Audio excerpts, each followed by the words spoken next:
Hi, Kenzie. So today is day 2, and we have another story about Idin and his father, Wared. So before we start reading, I just want to give you some background information about Mesopotamia, okay? So in the United States, we have a president and not a king, but in Mesopotamia, they had a king. The king's name was King Hammurabi. Can you say that? Say King Hammurabi. Good.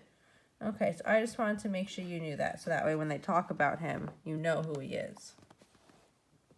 Okay, let's get going. This story is called Writing in Mesopotamia.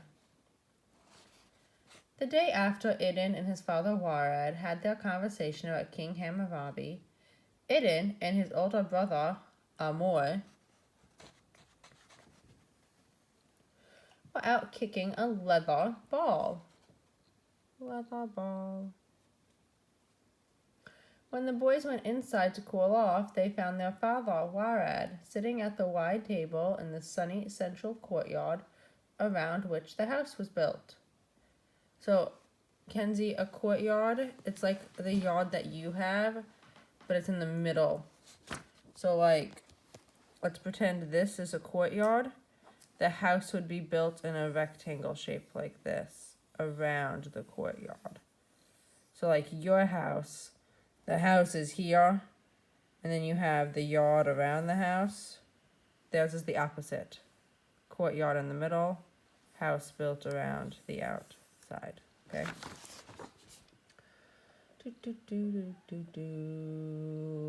So sitting in the courtyard around which the house was built. On the table lay several tablets made out of clay. Wedge-shaped symbols were pressed into the clay. This sort of writing was called cuneiform. Can you say that, Mackenzie? Cuneiform.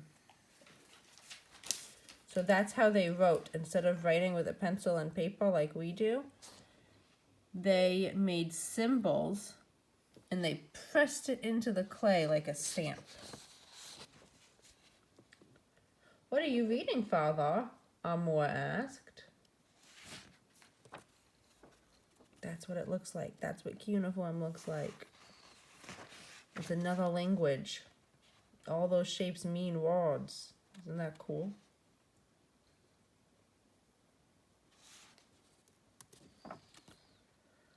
Wared looked up and smiled.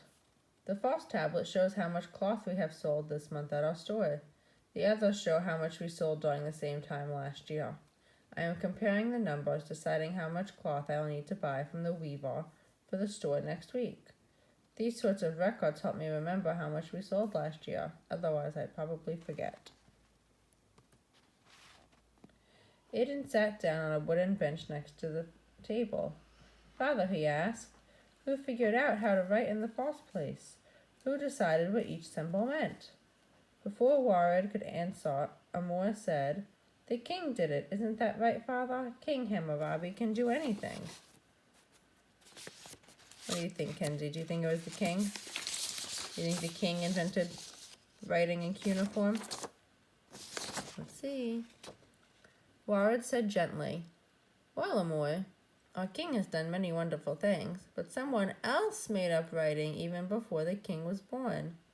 In Idin, I'm afraid we don't know exactly who it was that figured out how to write and decided what each symbol should mean. Idin laughed. Maybe they should have kept a record on clay tablets in cuneiform. Wared laughed too. Well, whoever it was did us all a great favor. If we couldn't write, it would be harder to remember information for long periods of time. Idin interrupted. Like how much cloth you sold last year? Wared smiled. Yes, like how much cloth I sold last year. People around here, between the Tigris and Euphrates rivers, have known about writing for nearly 1,500 years. That's a really long time. That's important. In fact, King Hammurabi may not have invented writing. Sorry, my paper's blocking it. But he had a great idea about how to use it. Hammurabi was so powerful that he made up a set of rules or laws for people to live by, so they had to know how to behave in different situations. Then they had scribes write them down. So this is a picture of 3 people that are scribes. The job of a scribe, Mackenzie, is just to write stuff down. It is their job to write down all the information. That's what a scribe does. Actually, your uncle is one of the scribes who helped the king write down the laws of our country. The set of laws is called the Code of Hammurabi. There are 282 laws in all. That's a lot of laws, exclaimed Idun. That must have taken Uncle and the other scribes a long time to write. He hesitated. How did Uncle get to be a scribe anyhow? Your grandfather was a scribe, and that is why all of our family members can read and write. Your grandfather taught your uncle, and he taught me. We are lucky that we know how to read and write. And if your uncle and the others had not written down all the laws for King Hammurabi, who could remember all 282 of them? Idun finished.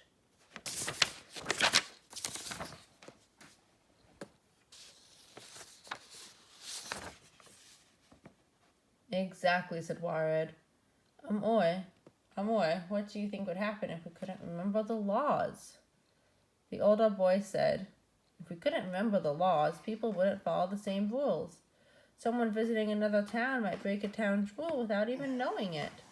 Wared said, and Idun, what if I give you one set of rules and I gave Amor a different set of rules? That wouldn't be fair, said Idun, unless I liked my rules better than his. They all laughed. Then Amor said, I like writing for another reason, too.